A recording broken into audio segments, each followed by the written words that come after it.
সালামু আলাইকুম, welcome to job touch in BD. আজকে আমাদের আলোচনার বিষয়বস্তু মেডিকেল টেকনোলজিস্ট নিয়োগ পরীক্ষায় আসা প্রশ্নগুলোর সমাধান নিয়ে। আমরা এখন আর্টিকেল পার্টটা দেখব। হি ইজ ড্যাশ ইউরোপিয়ান, এই বাক্যটিতে ই হচ্ছে বাউয়েল, আর বাউলের পূর্বে সাধারণত আর্টিকেল এন ব্যবহৃত হয়, কিন্তু এখানে উচ্চারণে কনসোনেন্ট সাউন্ড আসে, তাই এখানে আর্টিকেল হিসেবে এ ব্যবহৃত হবে। He is a European. He is dash LLB, এই বাক্যটিতে এল হচ্ছে কনসোনেন্ট, আর কনসোনেন্টের পূর্বে সাধারণত আর্টিকেল এ ব্যবহৃত হয়, কিন্তু এখানে উচ্চারণের ক্ষেত্রে বাউল সাউন্ড আসে, তাই এখানে আর্টিকেল হিসেবে এন ব্যবহৃত হবে। He is an LLB.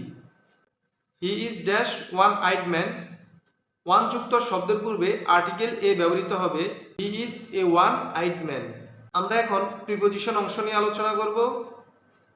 The cat is fond dash milk, এই বাক্যে প্রিপোজিশন হিসেবে অফ ব্যবহৃত হবে। ফন্ড অফ অর্থ হচ্ছে পছন্দ করা, বিড়াল দুধ পছন্দ করে। The cat is fond of milk. He is blind dash one eyed man, blind অর্থ হচ্ছে অন্ধ অথবা বিচার করতে অসমর্থ। এখানে যেহেতু অন্ধত্ব বোঝাচ্ছে, তাই এখানে ব্লাইন্ড অফ ব্যবহৃত হবে। He is blind of one eyed man. My house is adjacent dash the school, এই বাক্যটিতে প্রিপোজিশন টু ব্যবহৃত হবে। অ্যাডজাসেন্ট টু অর্থ হচ্ছে সংলগ্ন। My house is adjacent to the school অর্থ আমার বাড়ি স্কুল সংলগ্ন। আমরা এখন ট্রান্সলেট অংশ নিয়ে আলোচনা করব। ঢাকা বুড়িগঙ্গা নদীর তীরে অবস্থিত, এর ইংরেজি হবে Dhaka stands on the Buriganga.